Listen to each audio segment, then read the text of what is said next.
Ну а тем, кто не испугался стихии и все еще планирует отдых на курортах Краснодарского края, следует помнить о строгих коронавирусных ограничениях, введенных на Кубани.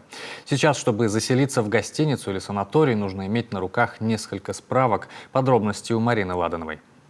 Сочи, Геленджик, Анапа – курорты Краснодарского края – одни из самых популярных для жителей Коми. Для въезда необходимо сделать прививку и получить справку с отрицательным результатом ПЦР-теста. В каждом регионе сейчас есть свои условия въезда, поэтому я рекомендую людям, которые собираются куда-либо ехать, заглянуть на официальные сайты и проверить информацию текущую, так как она достаточно динамичная и постоянно меняется, проверять информацию по конкретному каждому региону, какие есть условия, какие требования новые вводятся.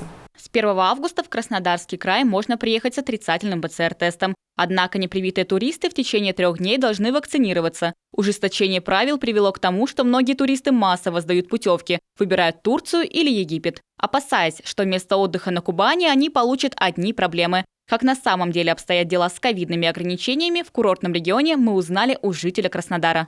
Сейчас в данный момент, если говорить об общественных местах, таких как, например, торговые центры, кинотеатры, и другие, то масочный режим соблюдается, при этом QR-кодов нет, то есть можно свободно посещать кафе и остальные общественные места. На улице масочный режим не соблюдается, как таковых рейдов не наблюдается. Но это пока. С 1 августа ситуация может измениться, так что перед поездкой лучше подготовиться основательно. Анастасия Бабырь планирует в Сочи вместе с родителями и младшими сестрами. Взрослым пришлось сделать прививку, а детям сдать ПЦР-тесты. Появился вот этот, закон делать прививку с 1 августа, в тот день, когда мы уже не успевали бы сделать в промежуток в 21 день.